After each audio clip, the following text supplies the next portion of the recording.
कभी लगा है कि जिंदगी में सब कुछ कोशिशों के बाद भी हार ही मिलती है? तो रुको, गौतम बुद्ध की ये एक कहानी तुम्हारी सोच बदल देगी और शायद तुम्हारा जीवन भी। आखिर कैसे, तो चलिए जानते हैं आज की इस कहानी के जरिए। शहर के किनारे बसा एक शांत और साधारण गांव था जिसका नाम नंदपुर था। उसका न पहाड़, न नदियां, न ही कोई बड़ा इतिहास, बस मिट्टी की सोंधी खुशबू, धूप में तपते खेत और शाम को जल्दी सो जाने वाली गलियां। इसी गांव में रहता था आरव, उम्र कोई 25 साल के आसपास। चेहरे पर एक उदास मुस्कान और आंखों में एक थकान जो रात भर नींद लेने के बाद भी नहीं जाती। आरव किसी जमाने में गांव का सबसे होशियार लड़का माना जाता था। स्कूल में टॉप किया करता, टीचर्स उसे मिसाल बना देते। मां कहती, मेरा बेटा बहुत बड़ा आदमी बनेगा। लेकिन वक्त ने जैसे उसके सपनों को जलाकर राख कर दिया था। पहली बार जब वो शहर गया नौकरी की तलाश में, किसी ने कहा, तुम्हारी अंग्रेजी कमजोर है, हम रख नहीं सकते। दूसरी बार कुछ पैसे इकट्ठा करके उसने छोटा सा बिजनेस शुरू किया। बरसात ने उसकी दुकान बहा दी। तीसरी बार उसने गांव में बच्चों को ट्यूशन देना शुरू किया। लेकिन लोग बोले, आरव खुद कुछ नहीं बना, हमारे बच्चों को क्या बनाएगा। हर बार हार मिली, हर बार दिल टूटा। आरव अब हंसता नहीं था, बस चुप रहता था। उसकी मां जो कभी उसकी उम्मीद हुआ करती थी, अब चुपचाप सिर्फ उसकी आंखों में झांकती थी, जैसे पूछ रही हो, अब क्या करोगे। गांव के लोग भी अब उसे उसी नजर से नहीं देखते थे। देखा ना, बहुत उड़ रहा था, अब जमीन पर आ गया। पढ़ा लिखा क्या फायदा, खेतों में आना ही पड़ेगा। कुछ बातें सीधे नहीं कही जाती, लेकिन कानों में गूंजती रहती है। रात को जब सब सो जाते, आरव अकेले खेत के किनारे बैठा रहता। चांद की रोशनी में अपने अतीत को टटोलता और खुद से पूछता, क्या मैं वाकई इतना बेकार हूं? क्या मेरे सपनों की कोई कीमत नहीं? या मैंने ही खुद को धोखा दिया? कई रातें ऐसी गुजरी जब वो बस सोचता रहा कि अगर मैं ही ना रहूं तो क्या फर्क पड़ेगा। उसके भीतर कुछ टूट चुका था। आशा नाम की चीज जैसे कहीं गुम हो गई थी। आंखों के सामने हर बार वही तस्वीर आती, कैसे उसने मां से पैसे लिए, पिता की उम्मीदों को जिंदा रखा और बदले में सिर्फ हार मिली। अब आरव का जीवन एक बोझ बन गया था। सांसें चल रही थी, लेकिन जीना जैसे थम चुका था। लेकिन उसे ये नहीं पता था कि उसके जीवन की सबसे गहरी रात अब एक नई सुबह को जन्म देने वाली थी। एक ऐसा मोड़ आने वाला था जहां से न सिर्फ उसकी सोच बदलेगी, बल्कि उसका जीवन भी। आरव अब खेतों में काम करता था, पिता के साथ। कभी कभी मां के कहने पर गांव के बच्चों को पढ़ा देता, लेकिन अब उसमें वो चिंगारी नहीं रही थी। उसके शब्दों में कोई आत्मा नहीं बची थी। मानो वो खुद को समझा चुका हो कि अब कुछ बदलने वाला नहीं है। कभी उसकी आंखें सपने देखती थी, अब खाली लगती थी। दिन भर काम करता, रात को देर तक जागता, और जब सोता तो नींद भी उसे चुपचाप छोड़कर चली जाती। एक रात मां ने धीरे से पूछा, बेटा आजकल कुछ बोलता क्यों नहीं? आरव मुस्कुराया, लेकिन उस मुस्कान में वो दर्द था जो शब्दों से कहीं ज्यादा तेज चुभता है। अब क्या कहूं मां, लगता है सब कुछ कह चुका हूं, बस अब खुद को समझाना बाकी है। अगले दिन गांव के बाहर एक शादी थी। गांव के कुछ लड़के शहर से लौटे थे। अच्छी नौकरी, अच्छे कपड़े, चमकती बाइकें। एक ने आरव से कहा, क्या हुआ हीरो, अब तो खेतों में हीरोपंती चल रही है। लोग हंस पड़े। आरव ने सिर झुकाकर वहां से चुपचाप निकलना बेहतर समझा। वहां से लौटते वक्त रास्ते में उसका पैर एक पत्थर से टकराया और वो गिर गया।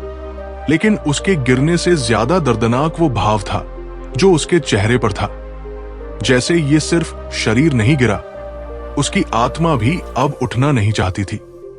वो वही जमीन पर बैठ गया, अंधेरे में, अकेला। मन के भीतर आवाजें गूंज रही थी, क्यों जी रहे हो? क्या साबित करना है? सब थक चुके हैं तुमसे, अब तुम भी थक जाओ। आंसू बहने लगे चुपचाप। लेकिन किसी को पता नहीं चला। गांव सो रहा था और एक युवा अपने अंदर धीरे धीरे मर रहा था। तभी अचानक हवा में एक आवाज गूंजी, बहुत हल्की लेकिन बहुत साफ। क्या हार जाना ही अंत होता है? आरव ने चौंक कर इधर उधर देखा। कोई नहीं था, पर भीतर से आवाज फिर आई। या हार वही मानता है जो कभी सच्चे मन से लड़ा ही नहीं। वो उठ खड़ा हुआ। उसने सोचा, ये आवाज कहां से आई? शायद भ्रम था, शायद थकान, या फिर शायद किसी और मोड़ की शुरुआत। और यहीं से कहानी का मोड़ आने वाला था, क्योंकि अगले दिन गांव में एक खबर फैली। गौतम बुद्ध पास के नगर में प्रवास पर आए हैं। और यह सुनकर आरव का मन जैसे अचानक सांस लेने लगा। सुबह का सूरज अभी पूरी तरह निकला नहीं था। गांव की गलियों में बस हल्की रोशनी फैल रही थी और मुर्गों की बांग गूंज रही थी।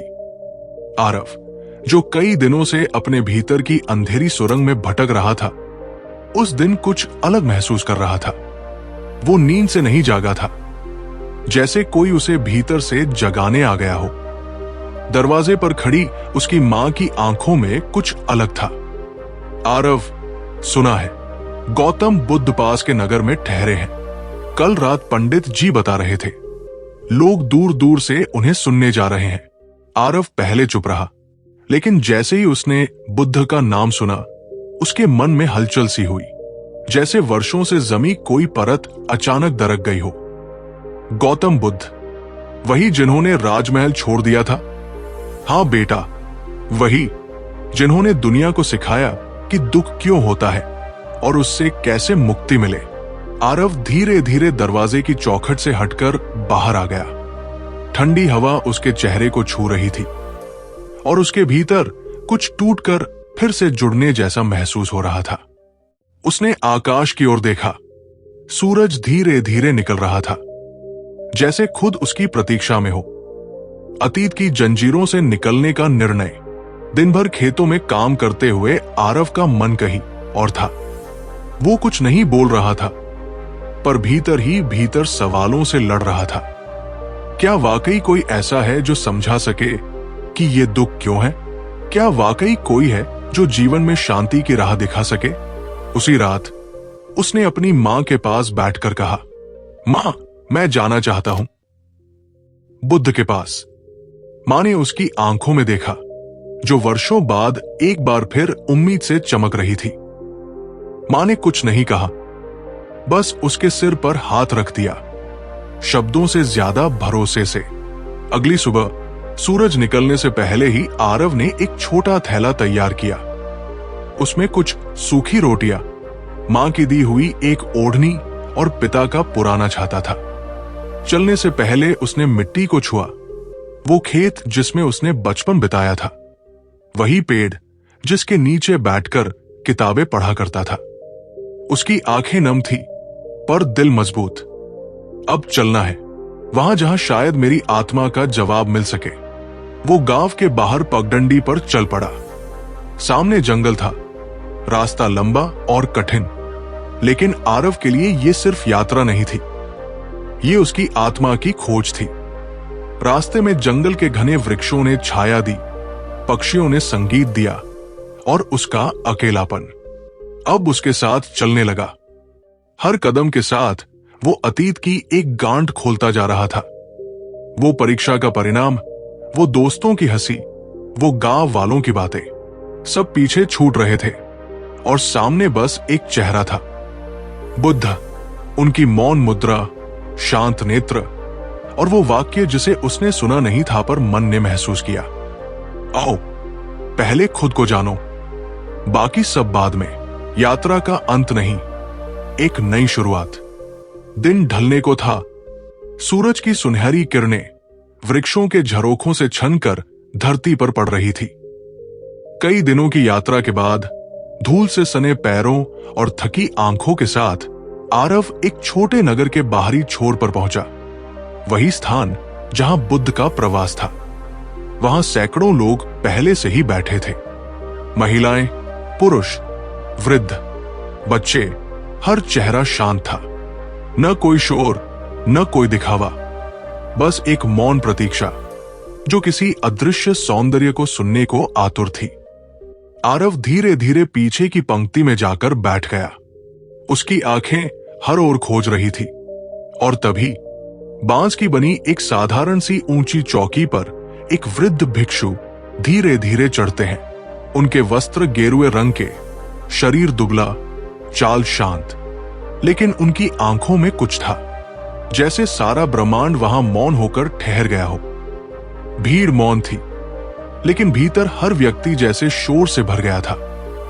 एक ऐसा शोर जो खुद से पूछता है, अब क्या होगा? बुद्ध बैठे, आंखें मूंदी। किसी ने कुछ नहीं कहा और तब बिना बोले भी जैसे कोई संवाद आरंभ हो गया। आरव की सांसें धीमी हो गई। उसके भीतर कुछ खिंचने लगा। क्या यह वही क्षण था जिसकी उसे तलाश थी? बुद्ध ने आंखें खोली। उनका स्वर धीमा लेकिन स्थिर था। इस संसार में जो भी घट रहा है वो नित्य नहीं है। हर श्वास, हर क्षण, हर संबंध बदलता है। आरव के हृदय में एक कंपन सा उठा। उसने सोचा, तो मेरा दुख भी नित्य नहीं? ये पीड़ा, ये हार, ये अकेलापन। बुद्ध आगे बोले, जो बदलता है उससे मोह मत करो। जो भीतर है उसे जानो, वही सत्य है। भीड़ चुप थी, लेकिन हर चेहरा बोल रहा था। आरव की आंखें भर आई थी, पर ये आंसू पीड़ा के नहीं थे। ये थे समझ के आंसू। बुद्ध ने उस दिन कोई लंबा उपदेश नहीं दिया, सिर्फ कुछ पंक्तियां और फिर मौन। लेकिन आरव को लगा जैसे किसी ने उसकी आत्मा की गांठ को छू लिया हो। वो जो वर्षों से भटक रहा था, आज पहली बार रुकना सीखा। प्रवचन के बाद वो लोगों की भीड़ से चुपचाप निकलकर एक पेड़ के नीचे बैठ गया। कितने वर्षों बाद वो खुद के साथ शांत था। सामने अंधेरा फैल रहा था, लेकिन उसके भीतर प्रकाश पहली बार जलने लगा था। अगली सुबह जब सूरज की पहली किरणों ने आश्रम की छतों को छुआ, आरव की आंख खुली। पिछली रात वो देर तक सो नहीं पाया था। कुछ था जो भीतर हलचल मचा रहा था, लेकिन वो बेचैनी नहीं थी। ये एक अलग सी जिज्ञासा थी, जैसे किसी ने मन के बंद दरवाजे पर धीरे से दस्तक दी हो। वो उठा, हाथ मुंह धोया और वही एक कोने में बैठ गया जहां कुछ भिक्षु ध्यान में लीन थे। न कोई चिल्लाट, न कोई शोर। हर कोई चुपचाप अपने भीतर उतरने की कोशिश कर रहा था। आरव ने भी आंखें मूंदी। पहली बार ऐसा नहीं कि कोई जवाब मांग रहा था, बल्कि सिर्फ बैठा था खुद के साथ। कुछ समय बीता, तभी एक युवा भिक्षु ने धीरे से उसके कंधे को छुआ और कहा, तुमसे तथागत मिलना चाहते हैं। आरव चौंका नहीं, बस उठ गया, जैसे भीतर से कोई कह रहा था, अब समय आ गया है। बांसों से बनी एक छोटी सी कुटिया के बाहर बुद्ध शांत बैठे थे। उन्हें देखकर आरव कुछ बोल नहीं पाया। बुद्ध ने उसकी आंखों में देखा और मुस्कुरा दिए। फिर वही मौन, वही गहरा मौन, और फिर बोले, आओ बैठो, तुम बहुत थके हुए हो। आरव उनके सामने बैठ गया। थोड़ी देर तक कुछ नहीं कहा गया। फिर बुद्ध ने सीधा पूछा, कहो, क्या पूछना चाहते हो? आरव की आंखें भर आई। वो बोला, मैं बहुत लड़ा, बहुत जीता, बहुत हारा, लेकिन भीतर कभी शांति नहीं मिली। हर बार लगता है अब शायद सब ठीक हो जाएगा, लेकिन फिर वही शून्यता घेर लेती है। बुद्ध कुछ देर उसे देखते रहे, फिर बोले, क्या तुम जानना चाहते हो कि ये शून्यता क्यों आती है? आरव ने सिर हिलाया। बुद्ध बोले, क्योंकि तुम उसे भरने की कोशिश करते हो, और जो चीज स्वयं में पूर्ण है उसे भरना नहीं होता, उसे बस समझना होता है। आरव थोड़ी देर तक चुप रहा, फिर बोला, लेकिन जीवन में इतनी हार क्यों है? जब मैं पूरी निष्ठा से प्रयास करता हूं, फिर भी सब कुछ क्यों बिखर जाता है? बुद्ध ने एक सूखे पत्ते को उठाया जो हवा से उनके पास आ गिरा था। देखो इस पत्ते को, उन्होंने कहा। यह पेड़ से टूटा, उड़ता रहा और अब यहां आ गिरा। क्या इसे हार मानूं? नहीं, यह सिर्फ समय था। उसका सफर उसका रास्ता, तुम्हारी हार, तुम्हारे बिखराव, ये सब भी तुम्हारा रास्ता है। तुम उन्हें अपने अंत की तरह मत देखो। वे तो तुम्हें वहां ला रहे हैं जहां तुम सच में हो। आरव की आंखें छलकने लगी। वो अब समझ पा रहा था कि शायद जीवन में जो सबसे कठिन मोड़ होते हैं वही भीतर के सबसे गहरे द्वार तक ले जाते हैं। बुद्ध बोले, दुख को मत भागाओ, बैठो उसके पास जैसे तुम अभी मेरे पास बैठे हो। उससे पूछो कि वो क्यों आया है। जब तुम डर को समझने लगते हो तो वो डर रह नहीं जाता, वो शिक्षक बन जाता है। आरव ने सिर झुका लिया। बहुत समय बाद उसका मन जैसे चुप हो गया था, लेकिन ये चुप्पी खाली नहीं थी। ये चुप्पी गूंज रही थी, उत्तरों से नहीं बल्कि सच्चाई की झलक से। उसने बुद्ध के चरणों में हाथ जोड़े और बोला, शायद मेरी यात्रा अब शुरू हो रही है। बुद्ध ने सिर हिलाया और धीरे से कहा, हर अंत एक शुरुआत है और हर हार एक द्वार भीतर की ओर। रात धीरे धीरे उतर रही थी। चारों ओर गहराती नीरवता थी। पेड़ों की सरसराहट, दूर कहीं बहते जल की धीमी धुन, सब कुछ मानो भीतर की एक शांति को छू रहा था। आरव आश्रम के पीछे बने उस पुराने पीपल के पेड़ के नीचे बैठा था जहां बुद्ध कभी ध्यान लगाया करते थे। उसी मिट्टी पर, उसी हवा में वो बैठा था। लेकिन अब उसका मन पहले जैसा नहीं था। पहले जहां बेचैनी थी, अब वहां एक अजीब सी गहराई थी। उसने अपने जीवन की घटनाओं को एक एक कर दोहराया। बचपन की वो मेहनत, वो सपने, फिर लगातार आते असफलताओं के थपेड़े, लोगों का तिरस्कार, स्वयं से ही निराशा। लेकिन अब वो उन्हें शिकायत की नजर से नहीं देख रहा था। अब वो उन्हें समझ रहा था, जैसे एक पथिक पीछे मुड़कर अपने पदचिह्न देखता है और जानता है कि वो रास्ता कठिन सही पर जरूरी था। तभी पीछे से एक वृद्ध भिक्षु आकर पास बैठ गया। उसकी मुस्कान में वही अपनापन था जो किसी पिता की नजर में होता है। बड़ी गहराई में डूबे हो, वृद्ध भिक्षु ने कहा। आरव मुस्कराया। लगता है पहली बार अपने भीतर कुछ देख रहा हूं। वृद्ध भिक्षु ने पूछा, डर नहीं लग रहा? आरव ने सिर हिलाया। पहले लगता था, अब लगता है डर भी एक रास्ता है, बस उसे भागकर नहीं पकड़कर देखना होता है। भिक्षु ने अपनी आंखें बंद कर ली। कुछ क्षण चुप्पी में बीते। फिर वो बोले, एक दिन तथागत ने मुझसे कहा था, अगर जीवन बार बार तुम्हें गिरा रहा है तो समझो कि वो तुम्हें झुकना सिखा रहा है, क्योंकि झुका हुआ ही वृक्ष सबसे अधिक फल देता है। आरव की आंखें भर आई। यही तो वो सुनना चाहता था। नहीं, यही तो वो अब अनुभव कर रहा था। रात के उस अंधेरे में अब रोशनी की लौ जल चुकी थी। बाहर नहीं, भीतर। सुबह की पहली किरण जब आश्रम की दीवारों पर पड़ी तो आरव की आंखें खुली। लेकिन यह कोई सामान्य जागना नहीं था। मानो उसकी आत्मा ने ही एक लंबी नींद से जागकर कुछ नया देख लिया हो। उसका चेहरा शांत था। उसकी चाल में अब कोई अधीरता नहीं थी। वो वही आरव था, लेकिन फिर भी अब बिल्कुल नया। आश्रम छोड़ने से पहले उसने उस पीपल वृक्ष को अंतिम बार देखा और एक लंबे प्रणाम के साथ वहां की मिट्टी को माथे से लगाया। अब वो केवल ज्ञान लेकर नहीं जा रहा था, वो उसे जीने जा रहा था। गांव लौटकर आरव ने सबसे पहले वही काम किया जिससे पहले डरता था। वो लोगों से मिला, जिन लोगों ने उसका मजाक उड़ाया था, जिन्होंने उसे नाकाम कहा था। उनके सामने वो बिना गुस्से, बिना शिकायत के खड़ा हुआ। उसने मुस्कुराकर कहा, तुम सब ठीक थे, मैं ही गलत जगह ढूंढ रहा था। मुझे जीत बाहर चाहिए थी, लेकिन अब मैं जान गया हूं, सबसे बड़ी जीत खुद से होती है। धीरे धीरे लोग हैरान होने लगे।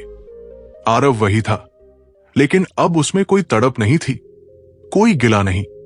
जो लोग पहले उसे कमजोर समझते थे, अब उसके भीतर एक अजीब शक्ति देख रहे थे।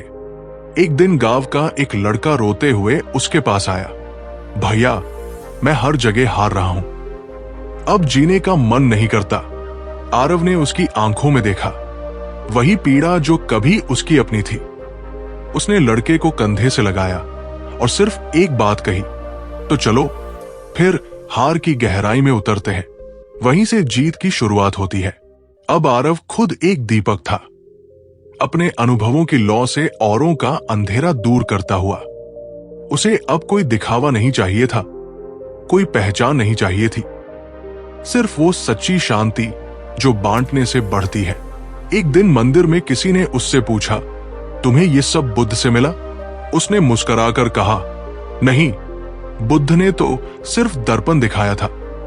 जो कुछ देखा वो मेरे ही भीतर था। अगर ये कहानी आपके दिल को छू गई हो तो इसे सिर्फ अपने तक मत रखिए, इसे अपने उन दोस्तों और परिवार वालों से जरूर शेयर करें जो जीवन में संघर्ष से जूझ रहे हैं। वीडियो को लाइक करें, कमेंट में जरूर बताएं कि इसने आपको क्या सिखाया।